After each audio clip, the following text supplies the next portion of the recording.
Então, nessa parte agora, a gente vai falar sobre o sistema operacional Linux, né, que eu até brinco que ele é um sistema operacional universitário porque ele é 0800. Então, qualquer um de vocês pode chegar lá e escolher uma distribuição Linux e ela não vai custar nada para vocês. Alguns projetos podem até ser, você pode até pagar pelo projeto, por um sistema operacional. Por exemplo, a gente tem três grandes empresas, que é a Canonical, que é dona do Ubuntu. A gente tem a Red Hat, que ela tem alguns sistemas, ela tem um sistema próprio de servidores e tem algumas outras distribuições que são derivadas dela, como CentOS, Fedora. E também a gente tem o SUSE, que ela tem um sistema operacional chamado OpenSUSE, que esse é de domínio público. Então qualquer pessoa pode ir no site. Vou mostrar para vocês como é que a gente faz os downloads das distribuições e as suas imagens. Bom, aqui eu já me apresentei para vocês, né? Então aqui está a minha formação. Bom, então o que é um sistema operacional? Então eu já falei do Linux, ele é um sistema operacional universitário, mas o que é o conceito do sistema operacional?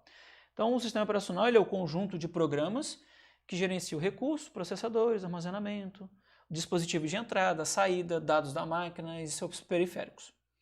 Ele permite a comunicação entre o hardware, então é disso que a gente já conversou, então aquela parte física das placas, HD, processador, então ele faz a comunicação entre, ele faz a união da parte física com a parte virtual. Então o sistema operacional ele vai criar uma plataforma comum para que a gente tenha os programas. Por exemplo, a gente vai ter os sistemas operacionais baseados em DOS, Unix, o Linux, o macOS, OS2, o Windows. Então a gente basicamente vamos ter alguns sistemas operacionais. Então o que o sistema operacional faz? Então a gente tem lá a parte de hardware, que é das placas, que a gente conversou há pouco. A gente vai ter o sistema operacional e aí o sistema operacional vai fazer a comunicação dos aplicativos com o hardware.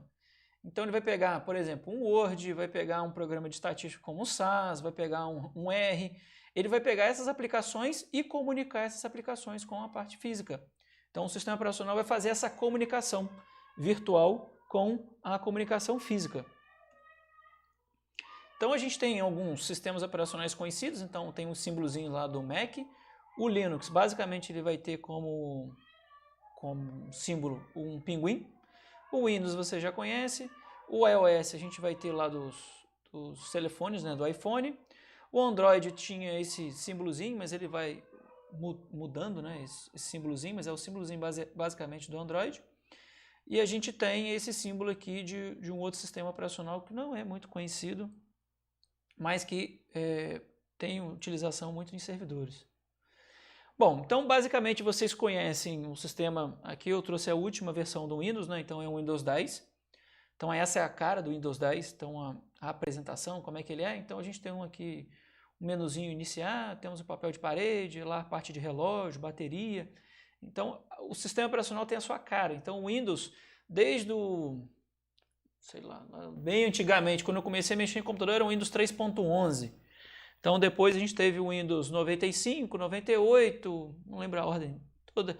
Depois a gente vai vir o Windows XP, Millennium, aí depois vem o Windows 7, depois o Windows 8 e aí depois o Windows migrou para o Windows 10, que é o que a gente vê hoje, né? Então a gente tem hoje basicamente o Windows 10. Então a Microsoft ela tem um sistema operacional basicamente, que é o Windows. O Mac, a Apple vai ter também um sistema operacional, então a gente vai ter lá os números do iOS, vai mudar muito pouco o que o Mac vai ter. Então ele tem essa cara, ele vai ter aquela barra lá em cima, aqui embaixo a gente vai ter uma dock. Então ele à esquerda, a gente vai ter lá o de maximizar, minimizar, acho que só isso que tem na janela é à esquerda. Então a gente tem, quando a gente olha, eu já tenho, olha, isso aqui parece um Mac. Só que aí depois a gente imagina, bom, e o Linux? Será que o Linux nunca ouviu falar de Linux? Não, o Linux está no dia a dia de cada um de vocês. Basicamente, o Linux está no sistema operacional de quem usa o Android. Então lá no kernel, lá no núcleo do Android, ele usa um kernel Linux. Por isso que a vantagem do Linux, ele é aberto, Então, por isso que a gente tem LG, Samsung, todas essas empresas que usam o Android, cada um deles vai deixar o seu sistema operacional à sua cara. Então, o Samsung tem um sistema operacional dela baseado em Android. A Motorola ela é conhecida como usar o Android puro. A Xiaomi tem o seu também sistema operacional baseado em Android. E ela também tem alguns telefones que usam o Android puro. Então o Linux está na vida de vocês. Para quem nunca ouviu falar de Linux, ele está na vida de vocês do Android. Bom, e aí vem aquela ideia que, não sei porquê, as pessoas têm aquela ideia muito pejorativa do Linux. E até quando eu comecei a ouvir falar sobre Linux, existia aquela ideia que a pessoa trabalhava com Linux, aqueles eram hackers, tinha que entender muito de computação, era uma coisa extremamente complexa, eu tinha que ter uma outra visão por dentro do computador, eu estava quase enxergando a Matrix para poder usar um sistema operacional Linux. E na verdade, basicamente, a gente tem, uma das distribuições que a gente tem, uma das que eu já trabalhei, era um menuzinho aqui embaixo da barrinha com o relógio. Aqui eu tinha o menu iniciar, então esse é uma das distribuições Linux, né, chamado Mint. E ele foi feito também para poder facilitar, ser mais palatável para quem está vindo do Windows para poder trabalhar com Linux. Então a aparência dele é muito familiar para quem vem do Windows. Então esse aqui é uma das distribuições, chamada Linux Mint, e ele é muito parecido com o Windows. Então, gente, não tem nada fora do normal, ele é muito simples. E ainda posso dizer para vocês, depois que vocês forem testando, que ele chega a ser muito mais fácil do que o do Windows. Então, como começou? Eu já falei com vocês que a gente tem um sistema operacional, já falei o que é um sistema operacional, que vocês já viram, mas agora, qual foi a origem do Linux? Então, é até engraçado a gente ver de onde que veio esse nome, que ele é basicamente em 91, a gente tinha um estudante universitário que era conhecido esse Linus, o nome dele é Linus Torvalds, e ele usava na universidade um sistema operacional baseado em Unix, que ele usava o terminal, mas o terminal não resolvia muitos dos problemas dele. E ele acabou criando um sistema operacional baseado naquele sistema que ele usava, que é esse Minix. Não foi totalmente do zero, então que ele propôs um sistema operacional novo, mas ele aproveitou e ele viu algumas facilidades que tinha nesse Minix, mas ele não resolvia. E aí ele criou um para resolver o problema dele. E aí o que ele fez? Ele pegou o nome, que já tinha Minix, juntou com o nome dele. E aí, basicamente, o que a gente conhece hoje como Linux é a fusão do nome dele, Linus, com o X do final, do Minix. Então, a gente tem um sistema operacional que tem muitas vantagens e desvantagens. Então, tem gente que olha para os dois lados, então eu trouxe para vocês. Bom, basicamente, a gente pode dizer que eu não preciso utilizar um antivírus para o meu Linux, quando eu estou usando uma distribuição Linux. Por quê?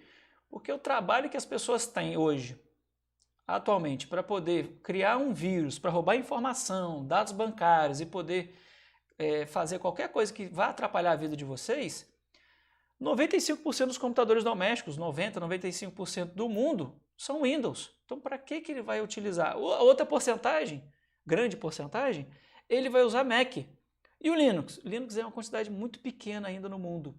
Não sei porquê, mas na área de computadores domésticos é um sistema operacional muito pouco utilizado. Então, o que eu posso dizer para vocês é que, basicamente, para computadores de casa é extremamente seguro. Vocês não precisam se preocupar com vírus.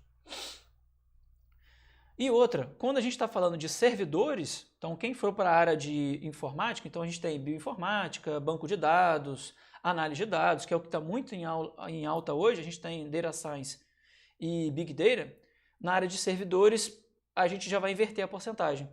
Então a grande maioria dos servidores no mundo, dos computadores mais rápidos do mundo, utiliza o sistema operacional Linux.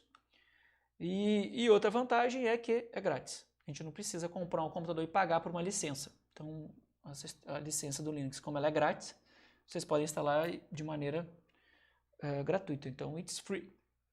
Qual é a desvantagem? Para quem está acostumado a usar um pacote suíte escritório, como o Office, a gente tem algumas incompatibilidades quando a gente vai utilizar no Linux. Não quer dizer que o Linux não tem uma suíte escritório.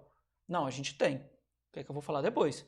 Mas a gente tem umas incompatibilidades quando eu vou abrir um arquivo do Word, e do PowerPoint. O Excel já é bem menos, mas no Word e PowerPoint basicamente a gente vai ter algumas incompatibilidades. Mas isso não é culpa do Linux. Eu acho que isso é pela extensão que a Microsoft faz para poder até o Office dele ler.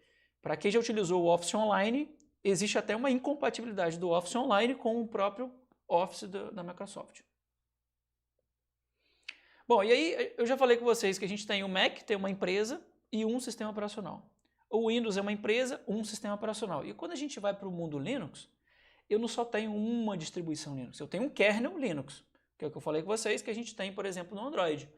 Agora, qual é a minha distribuição Linux? Qual é o meu sistema operacional Linux que eu vou usar? Aí a gente entra num mundo. Então eu vou ter aqui uma prateleira, essa aqui é uma prateleira bem pequena, de amostra, então é só o mostruário do que vocês têm hoje de distribuição Linux. Então quando a gente vai olhar para o mundo de hoje, aqui realmente vocês não vão conseguir ler as distribuições que a gente tem, mas é só para vocês entenderem que a gente tem lá o primeiro, os tataravós lá, então a gente tem a distribuição Debian, vamos ter o Slackware, temos a Red Hat e depois a gente tem as derivações delas, são esses braços que a gente vai ter. Então aqui 2007, então de 2007 para cá a gente teve mais braço ainda, mais desdobramentos, alguns foram perdidos no caminho, mas a gente tem mais desdobramentos sobre esses avós, né, de distribuições Linux e a gente tem uma infinidade de distribuições Linux. Então, vou dizer para vocês que tem pelo menos aí umas 300 distribuições para quem quiser brincar. Cada uma que vai ter o seu intuito, facilidade, beleza, cada um vai ter sua ferramenta, cada um vai ter uma ideal. Então as pessoas propõem uma nova distribuição porque ela viram no anterior algo que poderia facilitar a vida deles. Então, como é uma linguagem aberta, criar uma distribuição é algo que as pessoas às vezes gostam, para poder facilitar e deixar mais a cara deles, eles vão criar uma nova distribuição. Então, como é que pode ser a cara do Linux? Então, aqui é uma das distribuições Linux, aqui eu trouxe a Fedora. Então, a Fedora também tem várias outras caras, mas é uma empresa, ela vem da Red Hat. Então, é uma das distribuições que a gente tem é a Fedora. Outra que a gente vai ter é o Elementary, que ela foi feita com a ideia de trazer um Linux muito parecido com o Mac. Então, ela vai ter novamente aquela barrinha lá em cima, com o relógio, vai ter a dock aqui embaixo, mas isso não quer dizer que eu possa pegar um Fedora e não crio uma dock aqui embaixo, para poder ficar com a cara do Mac. Então o Linux é extremamente personalizável. Então outro que a gente vai ter é o Linux Deepin, que é até atual que eu estou dando essa aula, usando essa distribuição Linux Deepin. Ela é mais clear, ela é uma distribuição que ela é muito mais bonita, ela tem voltada para a parte de design, então ela vai ter também essa dock aqui embaixo, se eu quiser usar ela no modo dock. Ela vai ter o seu painel de controle, que até mudou, então até atualizar essa foto, mas ela até mudou o seu painel de controle, mas é sempre de maneira para deixar mais fácil para o usuário final.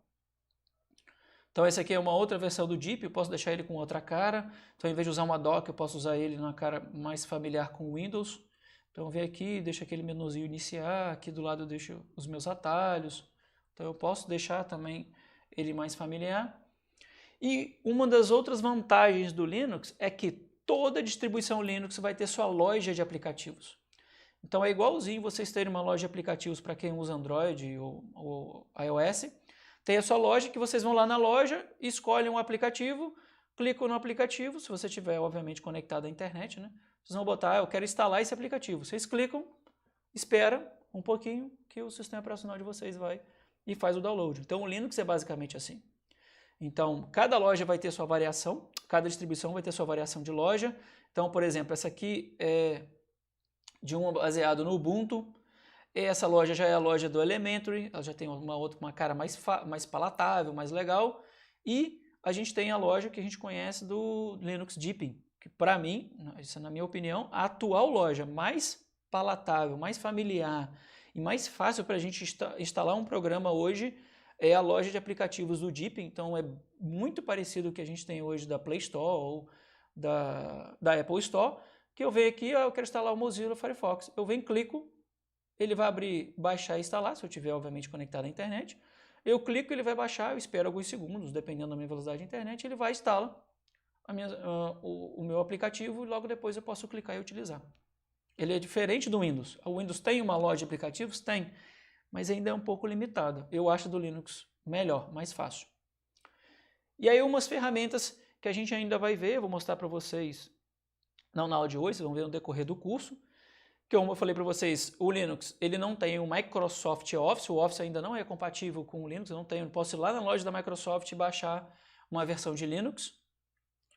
Eu posso então utilizar algumas suítes de escritório alternativas a quem não vai usar o Microsoft Office. Então uma das conhecidas é esse WPS Office, então a gente vai ter o Word, o PowerPoint e o Excel, então ele tem as ferramentas de escrita, então ele é basicamente muito parecido com o Word, então ele vai ter aquele menuzinho, eu tenho onde inserir, layout de página, referências, então é muito parecido com o que nós temos hoje com o Word.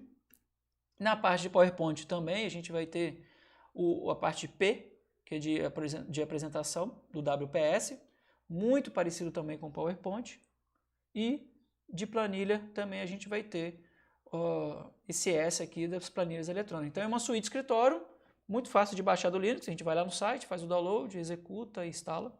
Vou mostrar para vocês. E aí a gente tem uma alternativa, é uma das alternativas que a gente tem de maneira gratuita. Eu não preciso pagar para utilizar um Office, uma suíte de escritório. Então eu posso usar esse WPS, ele é gratuito. Uma outra ferramenta que a gente vai ver é o Mendeley. Então quem já começou a escrever um texto científico tem uma certa dificuldade na hora de organizar a sua biblioteca de citação. Então para quem está na graduação, numa pós-graduação, vai precisar escrever um texto, vai precisar organizar suas referências bibliográficas. A gente vai ver o Mendeley, como é que é muito fácil para a gente organizar as referências. Posso guardar meu PDF, o link, é muito tranquilo. É uma ferramenta gratuita também. Então é muito legal de utilizar o Mendeley. Fácil de instalar também no Linux, não tem nenhum mistério. Outra ferramenta que a gente também vai conversar é o LaTeX. Então é uma linguagem de escrita aberta. Então, um dos programas que a gente pode utilizar é esse Text Studio, que também é gratuito. E é muito legal porque essa linguagem LaTeX, o intuito dela não é você se preocupar com a formatação, e sim com a escrita. Então, é claro, ele vai ter algumas linhas de programação, mas são muito básicas e fáceis, a gente vai ter, que é só uma pré-programação do nosso formato de texto. Então, antes de começar a escrever, eu venho aqui em cima e coloco esse formato. Então a gente tem um formato padrão, se eu estou usando BNT, se eu estou usando, cada revista vai ter, se eu estou usando no Brasil, eu posso usar a BNT, então eu deixo no formato de ABNT e aí depois eu não me preocupo mais em formatação de texto. Por quê? Porque essa pré-formatação já vai deixar o meu texto depois com essa cara aqui. Então quando a gente olhar para escrever, num primeiro momento, ele é um pouquinho chato, ele é um pouquinho mais difícil porque a gente não tem, você precisa ter uma curva de aprendizado. Mas depois vocês vão entender que a preocupação, quando vocês vão escrever em LaTeX, não é a formatação, a cara do texto, e sim vocês vão se preocupar com a escrita. Então eu estou preocupado em escrever dentro do meu parágrafo, eu vou preocupar em escrever o conteúdo do texto. Depois que eu mandar compilar o texto, aí o programa vai e deixa com essa cara. Então eu não preciso ficar me preocupando toda hora, ver, uma linha está com, o recuo está errado, o parágrafo está errado, a distância entre os parágrafos está errado, a numeração entre os títulos e subtítulos está errado. Vocês não vão se preocupar com isso. Vocês vão simplesmente colocar, olha, minha primeira seção está aqui, 1.1. Agora eu tenho o subtópico da primeira seção. Eu venho e coloco subsection. E aí eu começo a escrever embaixo. Automaticamente ele vai entender que esse subsection é uma subseção desse de cima. Aí se eu vier novamente aqui embaixo e botar section e colocar um título, aí ele vai entender que ele é uma continuação do de cima. Então aqui era 1, o de baixo vai vir para 2 e não 1.1. Só que se eu vier embaixo desse aqui, do subsection, e colocar subsection, ele vai entender que ele é uma continuação do anterior. Então vai ficar 1.2. Então eu não preciso me preocupar em colocar 1.2. O programa vai fazer isso para mim. Então a preocupação de escrever em LaTeX é escrever o texto e não me preocupar com a formatação do texto. Para quem vai trabalhar com estatística, ou mínimo de estatística, eu vou mostrar para vocês um programa muito legal. A gente não vai aprofundar em análise de dados, a gente vai ter depois, posteriormente, uma disciplina de análise de dados, mas eu vou apresentar para vocês o RStudio, que é um programa que facilita muito a nossa vida quando a gente está falando na parte de cálculo estatístico. Então ele é muito legal, muito fácil, livre também. Então a gente vai conversar também do R e do RStudio. O RStudio é para dar uma cara mais palatável no R. Alguns pacotes extra, então quem conhece Popcorn, Netflix, Spotify, são programas que o Linux tem uma versão para eles, então os sites lá vocês vão ter. Para quem joga, você tem também, a Steam funciona no Linux tranquilamente, tem um projeto bem grande de trazer, você não precisa fazer conversões de jogos para poder jogar no Linux, não, o próprio Steam já tem um projeto interno que ela faz a conversão automática. Então, sobre Linux, sistemas operacionais,